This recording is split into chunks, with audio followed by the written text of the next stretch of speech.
Namaku Han Areom, aku tinggal di sebuah desa kecil di Jola Selatan, desa yang bahkan tak muncul di peta wisata. Hidupku sederhana, dipenuhi suara jangkrik saat malam dan aroma tanah basah setelah hujan. Aku bukan siapa-siapa, hanya anak penjahit tua yang warungnya kecil dan penuh benang kusut. Sejak kecil, aku suka menjahit. Saat anak-anak perempuan lainnya bermain boneka, aku justru membuat baju untuk boneka-boneka itu dari kain perca. Mimpiku sederhana. Suatu hari aku ingin membuat gaun pengantin paling indah untuk seseorang yang benar-benar mencintai gadis seperti aku.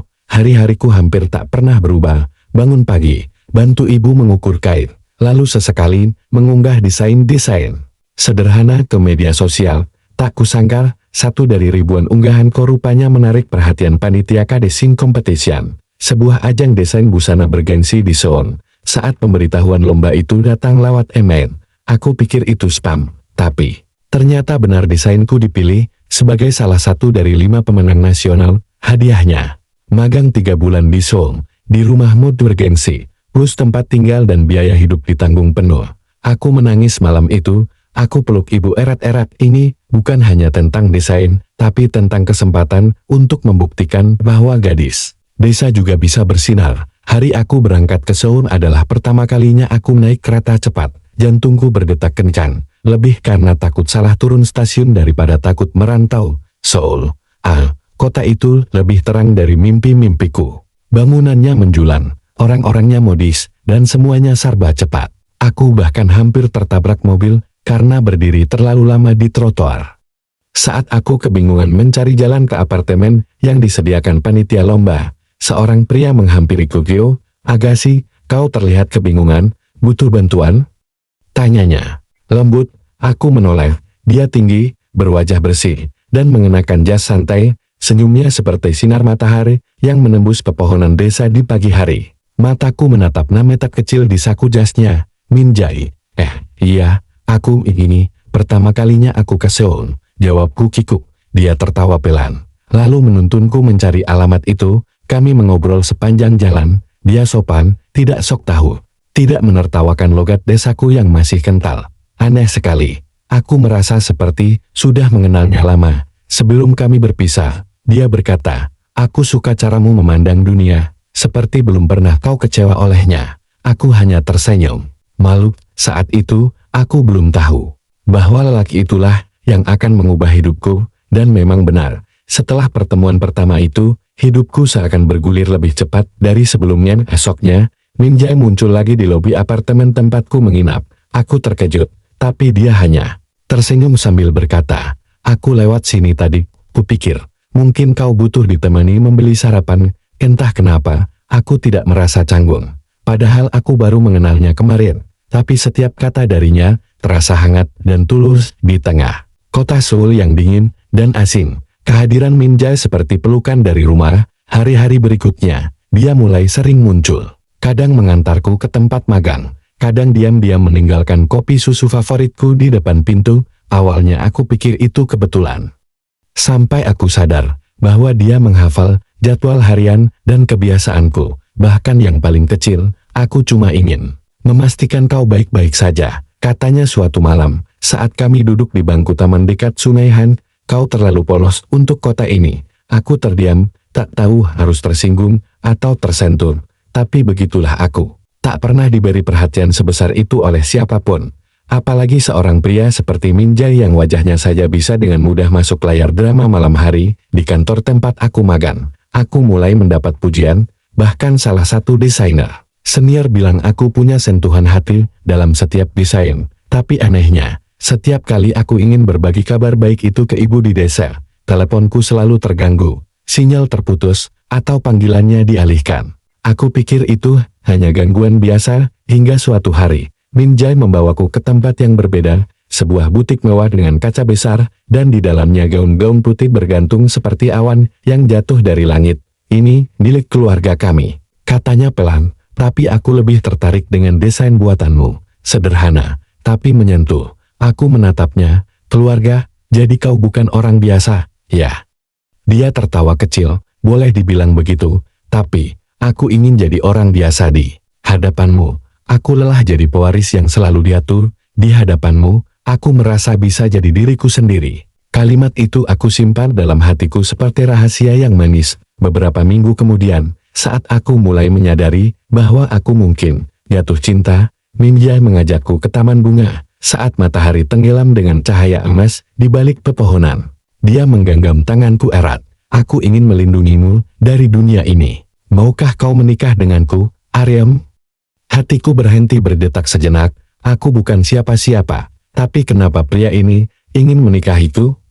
Dan bodohnya, aku tak pernah bertanya, kenapa semua ini terasa terlalu cepat, terlalu sempurna, terlalu seperti mimpi, karena saat itu, aku terlalu mabuk oleh senyumnya, hingga lupa bahwa mimpi yang indah pun bisa berubah jadi mimpi buruk. Hari itu, aku berkata ya tanpa ragu. Dengan tangan gemetar dan mata berkaca-kaca, aku menerima cincin mungil yang ia selipkan ke jariku. Tak ada keramaian, tak ada kamera, hanya kami berdua, dikelilingi bunga liar dan langit yang memerah pelan.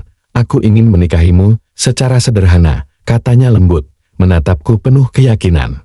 Tanpa wartawan, tanpa pesta besar, hanya kau dan aku mengangguk. Tentu saja aku percaya, bukankah cinta sejati memang tak butuh pertunjukan mewah?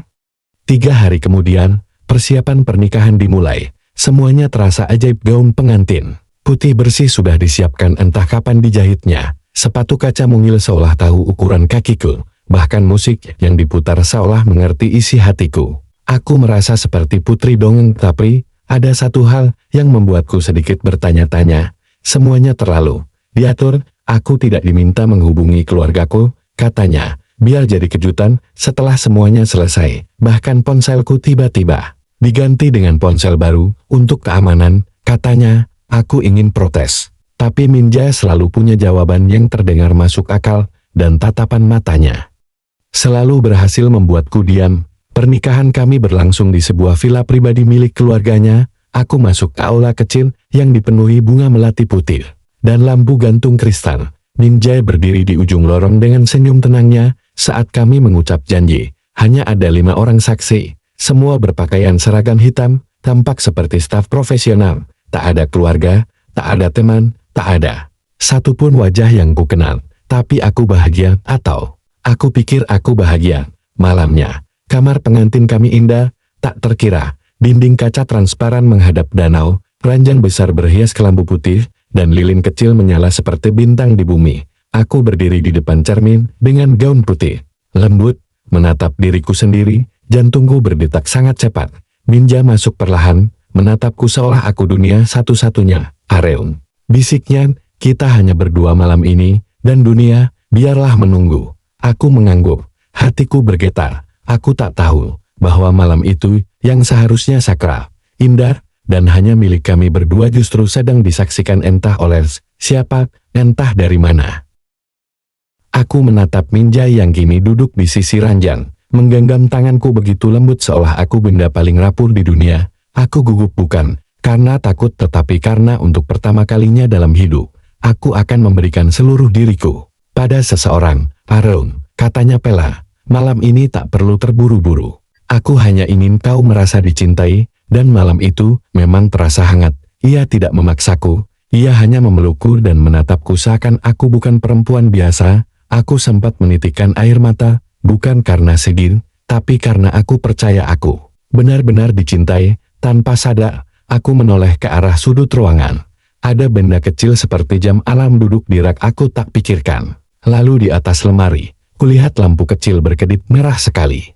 Lalu padam. Aku pikir itu bagian dari sistem pengamanan, atau hiasan digital. Aku terlalu lugu untuk mencurigai apapun. Lagi pula, mana mungkin seseorang menyaksikan malam pertamaku? Itu kan mustahil kan? Pagi harinya, aku bangun dengan senyum mengembang di wajah. Cahaya matahari masuk dari balik tirai dan menyinari wajah Min Jae yang masih tertidur. Aku menyentuh pipinya pelan dan berbisik, "Terima kasih sudah menjadikanku istrimu." Aku melangkah ke balkon, angin suhu menyapa wajahku lembut. Lalu aku dengar bisik-bisik dari 2 orang staf villa yang berjalan melewati lorong bawah. Sayang banget, padahal dia kelihatan polos banget, ya, tapi tayangannya meledak semalam. Server hampir jebol katanya. Aku terdiam, jantungku berdetak cepat. Apa maksud mereka?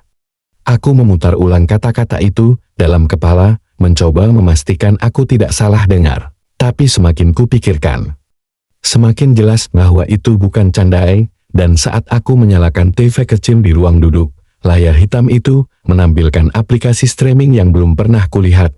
Aneh, tapi remote di meja sudah menyalakan siaran terakhir di layar. Muncul wajahku, aku berdiri di depan cermin, gaun pengantin putihku tubuhku. Ranjang besar di belakangku. Itu malamku, malam paling pribadi dalam hidupku, dan sekarang, ada di layar. Mataku membelalak, tubuhku gemetar, tanganku refleks melempar remote, dan layar pun mati. Tapi semuanya sudah telanjur. Apa yang kulihat bukan halusinasi, bukan mimpi. Seseorang telah merekam malam pertamaku, dan yang lebih menakutkan, aku belum tahu siapa. Tubuhku gemetar saat aku berdiri, mematung di depan layar gelap itu. Rasanya, sekujur kulitku terbakar bukan oleh api, tapi oleh rasa malu, jijik, dan takut yang merayap dari dalam. Aku kembali ke kamar dengan langkah limbun. Minjai masih tertidur sungguh. Kalau bukan karena aku melihat sendiri tayangan itu, aku tak akan pernah bisa menuduhnya. Tapi sekarang, aku tak yakin bisa mempercayai siapapun. Tanganku mengguncang tubuhnya perlahan. Minjai, bangun. Ia membuka mata dengan pelan, lalu tersenyum. Pagi, Arem, kau sudah bangun lebih dulu? Aku menatapnya dalam-dalam, mencari sedikit saja ekspresi bersalah, tapi wajahnya tetap sama seperti malam sebelumnya, tenang, lembut, hangat, terlalu hangat. Ada yang ingin kutanyakan. Suaraku bergetar. Kamar ini, ada kamera tersembunyi? Wajahnya menegang sepersekian detik, hanya sepersekian detik, tapi cukup untuk menggoreskan rasa curiga yang lebih dalam di hatiku. Kenapa bertanya begitu? Ia duduk, mencoba tetap tenang. Kau mimpi buruk, ya? Aku menggeleng. Aku melihat tayangannya. Aku melihat semuanya dari layar TV di ruang duduk. Hening detik itu, aku tahu, dia tahu, dan dia tidak membantah. Yang keluar dari mulutnya hanya satu kalimat, Areon. Aku bisa jelaskan. Hatiku seperti meledak. Tapi bukan oleh marah, aku terlalu hancur untuk marah. Air mataku jatuh begitu saja. Kau tahu? Dia menunduk. Aku tidak tahu kalau akan sampai sejauh itu. Aku pikir, itu hanya untuk dokumentasi pribadi. Timku mengatur pernikahan ini terlalu cepat. Aku tidak mengawasi semuanya. Dokumentasi? Suaraku naik. Itu adalah malam pernikahan kita, Minjai. Malam pertamaku. Dan itu disiarkan. Ia bangkit, mencoba menggenggam tanganku, tapi aku mundur. Aku percaya padamu, aku menyerahkan semuanya padamu, tapi ternyata aku hanya proyek konten, tayangan spesial. Aku mengambil jaketku, tanpa pikir panjang. Aku bahkan belum sempat membuka koperku sejak malam sebelumnya. Ponselku tak bisa kupakai, kontakku dihapus. Semuanya seperti sudah diatur. Aku menatapnya untuk terakhir kalinya malam itu. Terima kasih, karena sudah membuatku sadar betapa berharganya martabat yang sudah kujaga selama 21 tahun. Sekarang aku tahu, aku tak akan menyerah begitu saja. Aku keluar dari villa, di luar hujan turun pelan, tapi aku tak peduli. Aku hanya tahu satu hal, aku harus pergi dari sini, sekarang, sebelum segalanya terlambat. Aku berlari menuruni tangga villa dengan napas memburu. Gaun tidurku terseret angin malam dan hujan gerimis membasahi rambutku. Tak sempat pakai sepatu, tak sempat bawa uang. Aku hanya ingin keluar, menyelamatkan sisa harga diriku yang mungkin masih bisa kusembunyikan dari dunia. Aku menyusuri jalan berkerikil itu tanpa tujuan. Seoul terasa jauh, terlalu megah, dan kini terlalu kejam. Aku sempat menoleh ke belakang, tak ada tanda Minjai mengejarku. Entah dia menyerang atau memang tak pernah benar-benar berniat menghentikanku. Saat tubuhku mulai menggigil, sebuah mobil van tua berhenti di depanku. Kaca jendela diturunkan. Maaf, kamu tidak apa-apa? Seorang wanita paruh baya memandangku dengan cemas. Ia mengenakan jaket hujan lusuh dan terlihat seperti pekerja malam biasa. Aku ragu menjawab, tapi kemudian tubuhku tak kuat berdiri, dan segalanya menggelap. Aku terbangun di sebuah ruang kecil dengan lampu hangat dan aroma kopi. Wanita itu memperkenalkan dirinya sebagai Ahju Makin, pemilik warung kecil dekat pasar Namdamun. Ia tak banyak bertanya, hanya berkata, kau seperti anak perempuanku. Dunia ini kadang jahat sekali pada perempuan yang terlalu jujur. Beberapa hari aku tinggal di ruang belakang warung itu. Aku menyembunyikan wajahku di balik hoodie dan masker. Tapi setiap kali TV menyala, aku seperti hendak muntah. Potongan-potongan berita mengabarkan soal video misterius pasangan selebriti anonim. Dibumbui spekulasi tentang siapa mereka, tapi aku tahu. Itu akun Arium, anak penjahit dari desa. Aku tak bisa diam, tapi aku juga tak tahu harus mulai dari mana. Aku tak punya uang, tak punya bukti kuat, bahkan tak punya akses ke jaringan hukum. Yang kumiliki hanya satu, tekad untuk membersihkan namaku. Aku mulai mencari-cari informasi lewat warnet murah di dekat pasar. Semua tautan video yang mengarah ke malam itu sudah dihapus, tapi bukan berarti jejaknya hilang. Di salah satu forum daring, aku menemukan akun anonim yang mengaku pernah bekerja di sistem produksi media streaming eksklusif milik grup konglomerat. Yang dalam hatiku aku tahu siapa pemiliknya, keluarga Minjai. Namun akun itu tiba-tiba menghilang. Hanya menyisakan satu kalimat sebelum dihapus, "Kau bukan satu-satunya, tapi mungkin kau satu-satunya yang berani bicara." Kalimat itu seperti bara yang menyala di dalam dadaku. Ya, aku akan bicara. Tapi sebelum aku bisa bersuara, aku harus tahu kepada siapa suaraku layak disampaikan dan siapa yang akan benar-benar mendengarnya.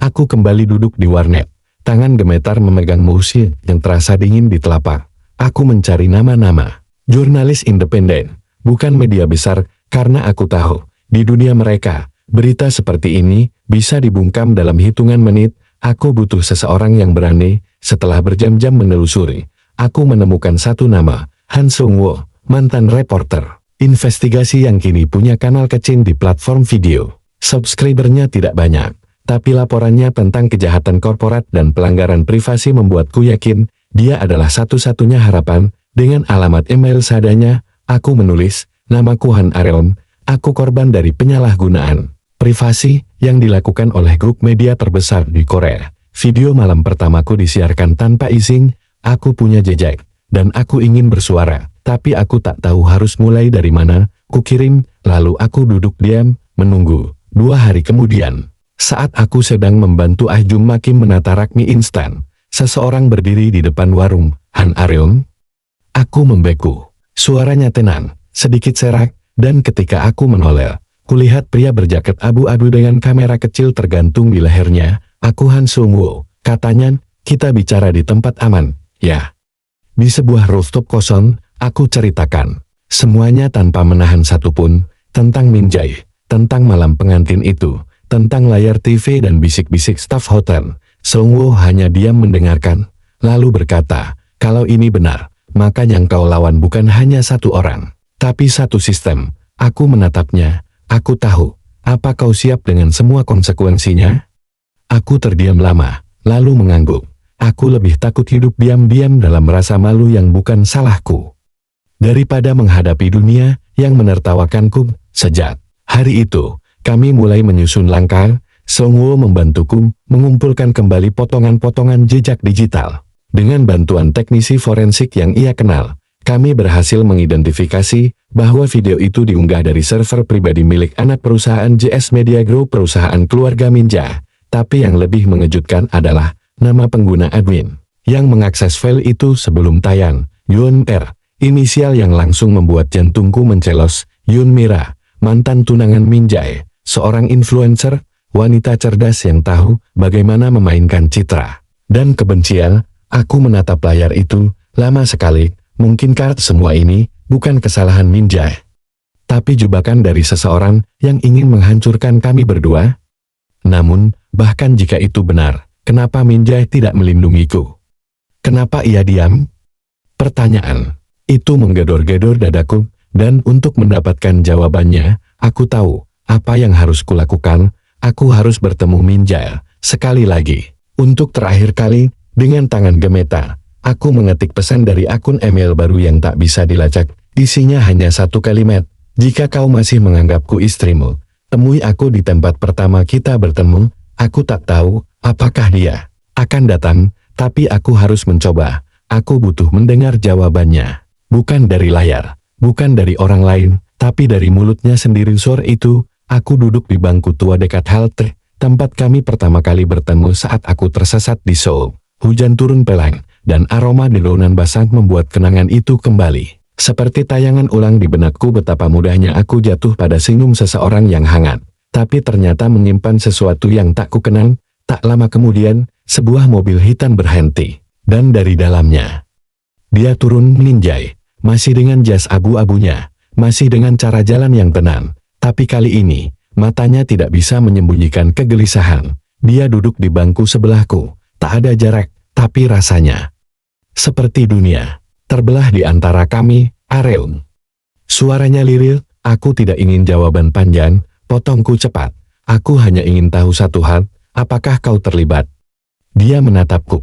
Lama, hujan terus menetes di ujung jaketnya, dan akhirnya ia berkata, aku tahu sejak awal villa itu dilengkapi sistem kamera. Dadaku sesak, nafasku tercekat, tapi aku tidak tahu bahwa siarannya disalurkan ke server pribadi milik Mira. Aku tahu itu salah. Aku tahu aku bodoh, tapi saat aku tahu videonya viral, aku sudah terlalu terlambat.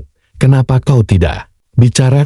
Tanyaku nyaris berbisik. Kenapa kau biarkan aku lari dengan ketakutan seperti orang buangan?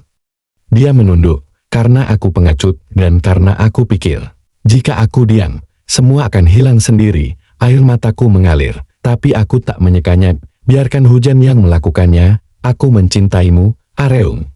Bahkan saat aku membuat kesalahan terbodoh dalam hidupku, aku mencintaimu dari awal, tapi aku tahu, hari ini, cintaku tidak cukup untuk menebus dosaku. Aku berdiri, menatapnya untuk terakhir kalinya sebagai seorang suami, lalu berkata, cinta yang diam saat kebenaran diinjak, bukan cinta itu pembiaran. Aku berjalan menjauh, langkahku berat, tapi hatiku mulai terasa ringan, karena kini, aku tahu arah tujuanku. Aku tidak akan diam. Aku akan buka semuanya. Di depan kamera, di hadapan publik, di hadapan dunia. Dan jika itu membuatku kehilangan cinta, maka biarlah begitu. Karena aku lebih takut kehilangan diriku sendiri. 1 minggu setelah pertemuan terakhir itu, aku berdiri di depan sebuah kamera yang tak tersembunyi, kamera yang kupilih sendiri. Di sebuah studio kecil milik Han Sung-woo. Hanya ada 3 orang di ruangan itu, aku, dia, dan seorang teknisi video yang menatapku dengan campuran simpati dan rasa hormat. Siap, Areum? Tanya Sung-woo pelan. Aku menarik napas dalam-dalam. Dalam bayangan, aku bisa melihat ribuan wajah yang akan menontonku nanti. Beberapa akan menertawakanku, mencemoohku, menyalahkanku, tapi aku tak peduli.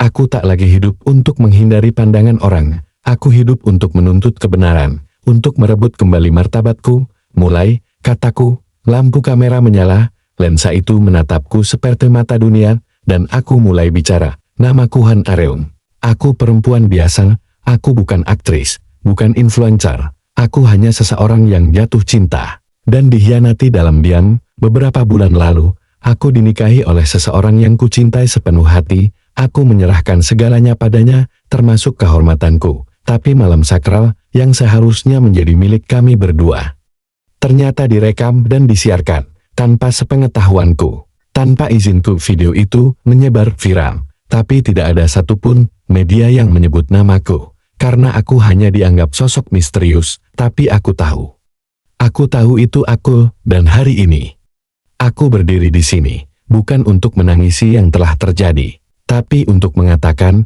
cukup, aku bukan boneka yang bisa kalian mainkan demi rating dan sensasi. Aku bukan properti hiburan, aku manusia, dan aku akan menuntut keadilan atas apa yang kalian rampas dariku. Hening. Sung-woo mematikan kamera, tak ada tepuk tangan, tak ada teriakan, tapi keheningan itu rasanya seperti lonceng kemenangan.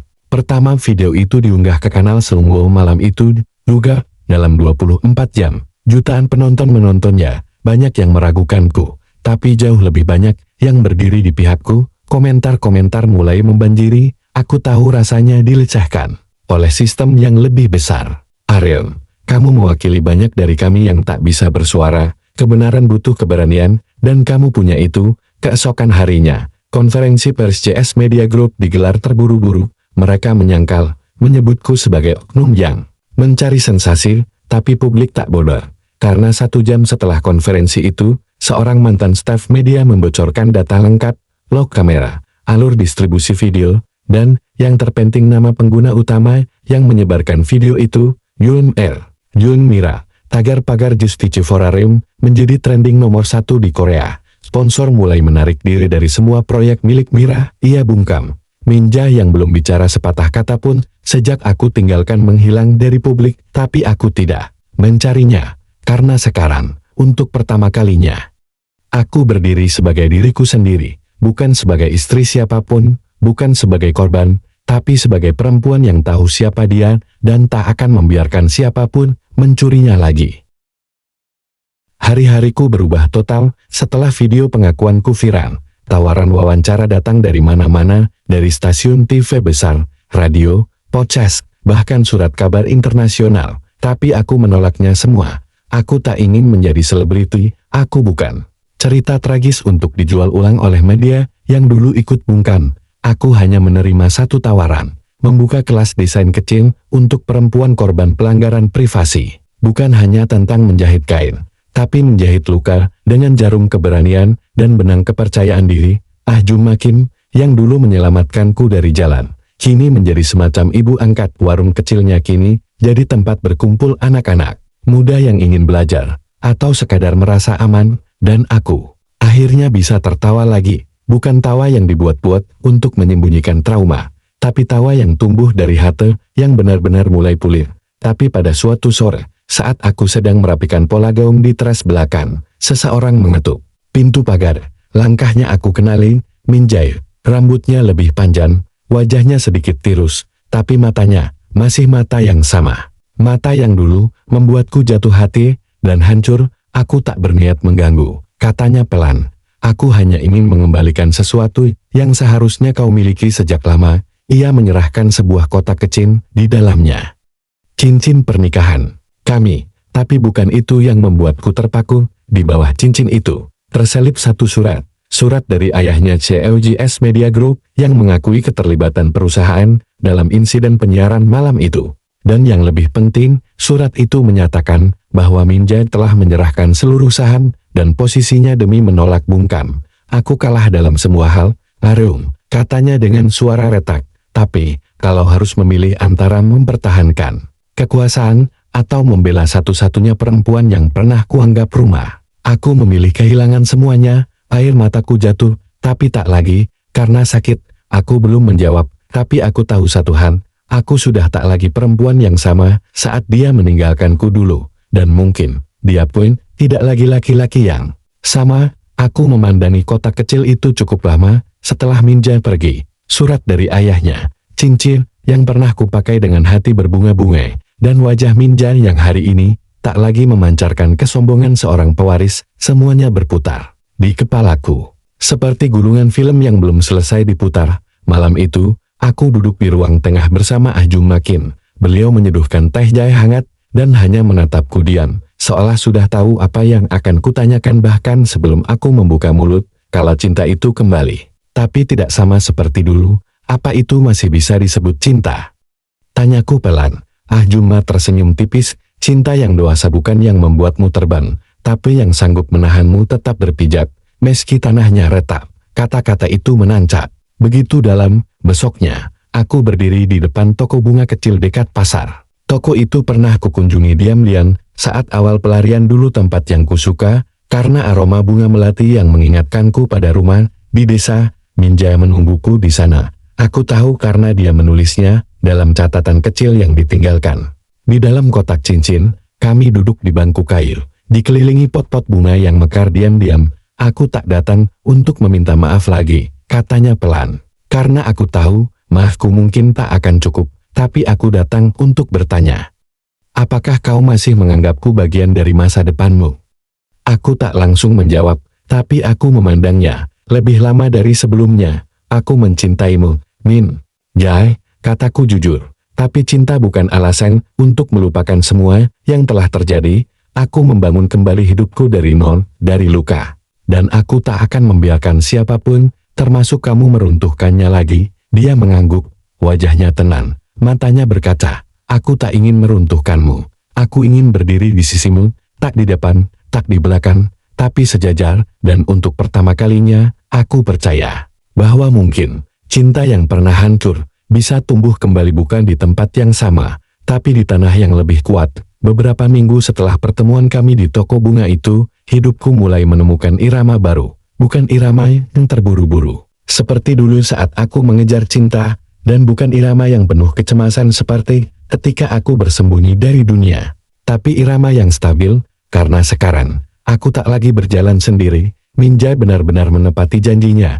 Ia tak muncul di media, tak mencoba membersihkan citranya. Sebaliknya, ia mulai bekerja di balik layar bersama Han Sung-woo, membantu membangun kanal advokasi baru untuk korban pelanggaran privasi digital. Kami menamainya SLO, Lung El Specot, Unit Live, sebuah ruang virtual dan nyata bagi perempuan dan siapapun yang ingin menyuarakan apa yang selama ini ditahan dalam bisu. Satu persatu, perempuan-perempuan lain mulai muncul, wajah-wajah yang selama ini tersembunyi karena rasa malu, kini mulai tampil di layar, dengan suara yang tak lagi bergetar. Mereka bercerita, mereka menangis, tapi lebih dari itu mereka bangkit, dan aku tak lagi sekadar Areum yang dulu. Aku menjadi bagian dari sesuatu yang lebih besar dari sekadar cerita cintaku sendiri. Suatu hari, saat kami mengadakan forum terbuka di kampus seni tempat aku dulu sempat magang, seorang gadis SMA berdiri di tengah ruangan. Tubuhnya gemetar, tapi suaranya terdengar jelas. Aku pernah direkam tanpa sepengetahuanku oleh orang yang kukira mencintaiku. Aku hampir bunuh diri, tapi aku lihat video Areum, dan aku tahu aku masih bisa hidup. Ruangan hening, mataku berkaca-kaca. Aku berdiri, melangkah ke arahnya, dan memeluknya erat di depan semua orang, karena hari itu, aku tahu satu hal dengan pasti, kami bukan lagi korban. Kami adalah penyintas, dan suara kami tak akan pernah bisa dibungkam lagi. Setelah acara itu selesai, Binjai menggenggam tanganku di belakang panggung. Aku tahu aku belum pantas dimaafkan sepenuhnya, katanya pelan. Aku menatapnya, dan tersenyum. Kau tidak harus dimintai maaf selamanya, tapi hari ini, kau memilih berdiri bersamaku, bukan menyelamatkan namamu, dan itu cukup. Ia tak berkata apa-apa, hanya memelukku, bukan sebagai pelindung, bukan sebagai penebus, tapi sebagai seorang pria yang akhirnya tahu bagaimana caranya mencintai dengan benar. Kalimat itu bergema di kepalaku sepanjang malam, saat aku duduk sendiri di atap rumah kecil Ahjum Makim, memandangi langit Seoul yang kelabu, tapi tak lagi menakutkan. Aku memejamkan mata, mengingat semua yang kulalui. Dulu aku hanya gadis lugu dari desa, datang ke kota dengan harapan sederhana, hidup layak, bekerja dengan tenang, dan mungkin, kalau Tuhan izinkan, menemukan cinta sejati. Tapi ternyata, jalan hidup membawaku ke lorong-lorong gelap yang tak pernah kubayangkan. Pengkhianatan, pelecehan, dan kehilangan harga diri yang nyaris tak bisa kuambil kembali. Namun di balik semuanya, ada satu hal yang tak pernah benar-benar hilang. Diri sendiri, diri yang bertahan saat semua memunggungi, diri yang berdiri saat seluruh dunia menyuruhku diam, diri yang memilih memaafkan tanpa pernah melupakan. Keesokan harinya, saat aku membuka pintu toko kecil yang kini kusebut rumah kedua, aku mendapati meja kayu kami telah penuh, bukan oleh pelanggan, tapi oleh teman-teman seperjuangan mereka yang dulu datang sebagai korban, kini mulai kembali sebagai pelatih, mentor, dan penggerak. Ninja masuk terakhir, membawa termos kopi dan 2 kotak bekal. Dia tahu, aku selalu lupa sarapan saat sibuk. Kau yakin tetap ingin tinggal di tempat ini? Tanyanya sambil duduk di sebelahku. Aku mengangguk pelan. Tempat ini kecil, tapi disinilah aku menemukan kembali siapa aku. Aku tak butuh panggung besar, aku hanya butuh satu tempat di mana suaraku tak lagi diredam. Ia tersenyum. Kalau begitu, aku akan duduk di sampingmu. Sebagai suami dari seorang penyintas yang paling berani yang pernah kutahu, aku tertawa kecil, dan aku akan tetap memarahimu kalau kamu lupa cuci tangan sebelum bantu masak. Tawa kami menyatu dengan suara hujan kecil di luar jendela. Tak dramatis, tak mewah, tapi nyata, dan hari itu, aku sadar bahwa semua luka, semua tangis, semua penderitaan yang dulu kurasa tak adil, ternyata membawaku ke titik ini, bukan untuk merusakku, tapi untuk membentukku. Sore itu, setelah semua tamu pulang dan toko ditutup, aku duduk sendirian di ruang belakang. Di meja kayu yang dulu jadi saksi malam-malam aku menahan tangis, kini hanya ada secangkir teh hangat dan selembar kertas kosong. Sudah lama aku ingin menulis surat, tapi bukan untuk orang lain, bukan untuk Minjai, bukan untuk Mira, bukan untuk dunia, tapi untuk satu-satunya orang yang selama ini terus bersamaku meski seringkali terabaikan, diriku sendiri, ku genggam pena, dan mulai menulis, bintang untuk Areum, yang dulu begitu naif, begitu rapuh, dan begitu percaya. Aku tahu kau mungkin kecewa padaku, karena setelah semua luka, aku masih memaafkan, karena setelah semua pengkhianatan, aku masih berdiri di samping seseorang yang dulu membuatmu hancur, tapi dengarlah, Areum. Memaafkan bukan berarti melupakan, menerima, bukan berarti menyerah, dan berdamai. Bukan berarti kalah, kau sudah cukup menangis, kau sudah cukup disalahkan, sekarang. Saatnya kau bahagia. Terima kasih sudah tidak menyerah padaku, bahkan saat dunia mencoba memaksa kita diam. Terima kasih, sudah bertahan, meski semua orang bilang tak ada gunanya, aku bangga padamu. Dan aku akan terus bersamamu selamanya dari dirimu yang kini tahu, kau tak pernah kurang, kau hanya diuji lebih dulu. Bintang air mataku jatuh tanpa suara, tapi tidak seperti dulu air mata kali ini, membawa rasa hangat, seperti pelukan, ku simpan surat. Itu dalam kotak kecil yang dulu berisi cincin, kini hanya berisi satu hal, pengingat bahwa aku telah melewati badai, dan berdiri kembali. Saat aku keluar dari ruang belakang, Min Jae sudah menungguku di ruang tamu dengan 2 cangkir coklat panas. Ia tak bertanya apa-apa. Ia hanya menatapku, dan tahu aku telah selesai menutup satu bab, dan bersiap menulis bab baru. Pagi itu, matahari terbit perlahan dari balik gedung-gedung Seoul yang tinggi. Cahaya kemasannya menembus tirai toko kecilku, membentuk pola hangat. Di dinding kayu, ada sesuatu yang berbeda di udara, bukan sekadar musim yang berganti, tapi perasaan bahwa hidupku benar-benar mulai dari halaman pertama yang kutulis sendiri. Aku berdiri di depan cermin, untuk pertama kalinya. Kulihat diriku bukan dengan rasa takut, bukan dengan beban malu, tapi dengan keyakinan penuh. Di mataku sendiri, aku bukan korban, bukan tokoh utama dari drama penuh luka, aku adalah penulisnya. Dan hari ini, aku ingin menulis akhir cerita dengan caraku. Areum, suara Min Jae terdengar dari luar pintu. Kau sudah siap? Aku tersenyum, mengenakan mantel favoritku, dan keluar. Hari ini adalah pembukaan resmi Esglow, Duel Center. Ruang advokasi yang dulu hanya ide sederhana di kepala kami, kini berdiri megah di tengah kota. Ruangan itu dipenuhi warna lembut dan suara tawa. Ada ruang seni, ruang konseling, dan tempat tidur darurat bagi siapapun yang butuh perlindungan, bukan sekadar tempat, tapi rumah kedua bagi banyak hati yang pernah hancur. Saat aku naik ke panggung kecil untuk memberi sambutan, kilasan hidupku berputar di pikiranku. Malam di villa itu, tangis di jalanan tanpa sepatu, surat dari diriku sendiri. Kini ratusan mata yang menatapku, bukan dengan kasihan, tapi dengan hormat. Aku mulai berbicara. Dul, aku pernah merasa hidupku hancur karena cinta, tapi ternyata yang membuatku hancur bukan cinta, melainkan diamku sendiri. Hari ini, aku berdiri di sini bukan karena aku kuat, tapi karena aku memilih untuk tidak membiarkan dunia menentukan siapa aku. Hari ini, aku bukan lagi perawan yang takut kehilangan. Aku adalah perempuan yang memilih dan tetap utuh meski pernah patah. Untuk semua yang pernah merasa sendiri, kalian tidak sendiri. Untuk semua yang pernah dipaksa diam, suara kalian berharga. Dan untuk semua yang sedang menulis ulang hidupnya, aku ada di sini, berjalan bersama kalian. Tepuk tangan menggelegar, tapi yang paling membuatku terharu adalah tatapan Min Jae, bukan sebagai penyelamat, bukan sebagai pangeran dongeng, tapi sebagai laki-laki yang memilih menjadi sahabat dalam perjuangan, bukan pusat dari kisahku. Setelah acara selesai, kami duduk berdampingan di balkon pusat itu. Kota di depan kami begitu sibuk, tapi aku tak merasa tergesa. Aku hanya ingin hidup dengan tenang dan benar. Kau bahagia, Areum? Tanyanya lembut. Aku menatap langit biru, lalu menjawab pelan, akhirnya. Ya, karena untuk pertama kalinya, aku menulis akhir cerita ini dengan namaku sendiri.